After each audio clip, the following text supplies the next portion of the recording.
How does America protect itself from 24/7 propaganda being run on televisions all over America by the billionaire class? Check it out, leave your comments, and ding the bell, and please subscribe to our channel. Nancy Pelosi and others are declaring a constitutional crisis. She actually went on TV today and said, yep, that's what's going on. This is a constitutional crisis, which means that our constitutional form of small r Republican government, that is government within a republic, that operates through the principles of democracy, you could call it a democratic republic, and our Republican democracy is actually at risk.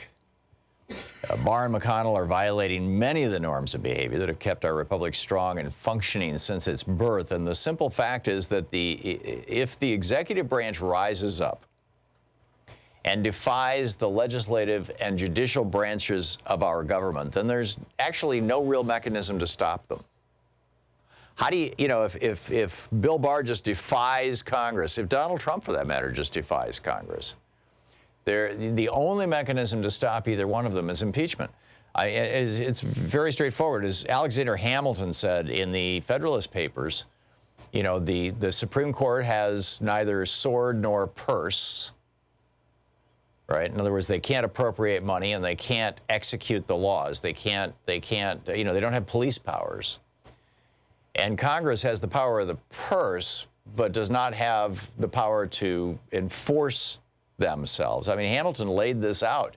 These, you know, these branches of government have severe limitations, and the reason why is so that no one branch could take over all the other branches.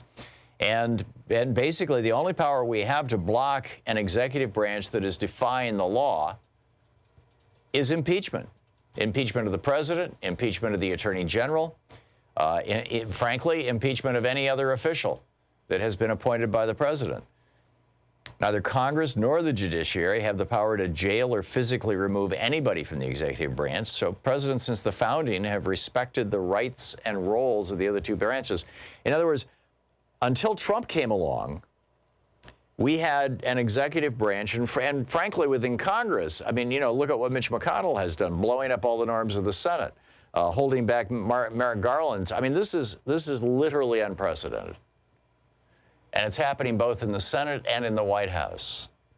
Mitch McConnell yesterday pushed through another crazed right-wing young federal judge over the objection of both senators from its state, over the objection of Kirsten Gillibrand and Chuck Schumer. Just pushed this guy through.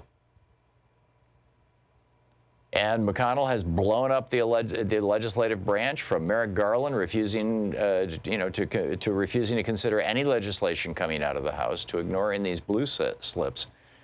And Trump is refusing to respect the oversight authority and duties of Congress, as is Bill Barr, his attorney general.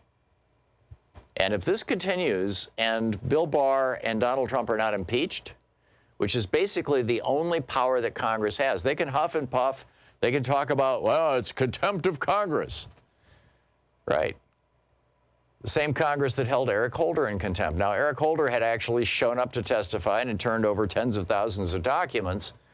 And at the point that he said no, it was because they were going on a partisan fishing expedition, but he had done a good faith effort. That is not the case of Bill Barr.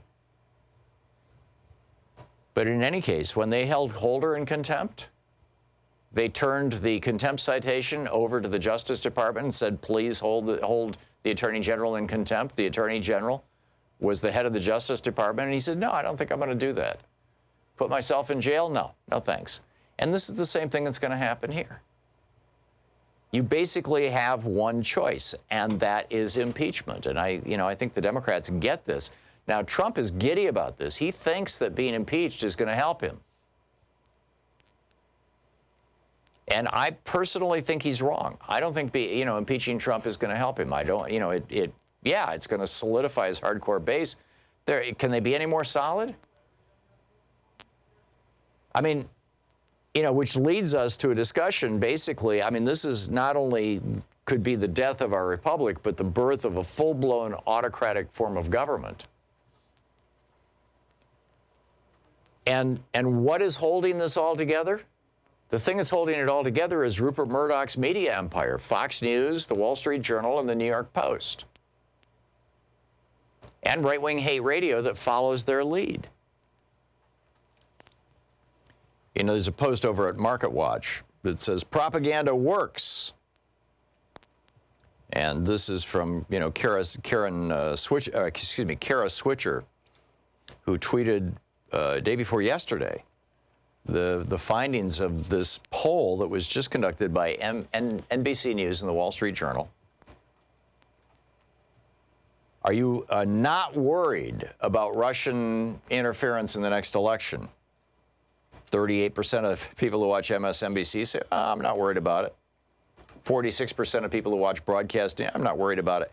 69% of Fox viewers, over two-thirds of Fox viewers say, no, Russia, nah, they're not going to do anything. Did the Mueller report clear Trump? Half of Fox viewers say, yeah, sure, everything's good. Average for people who watch any other media is around 16, 17%, which is, you know, basically people who are just not paying attention. But half of Fox viewers believe that the Mueller report cleared Trump. 61% of Fox viewers say Trump has been honest about the Russia probe. 73% of Fox viewers say they approve of Trump. It's well under 40% for, you know, consumers of all of the news media, at 30% for MSNBC.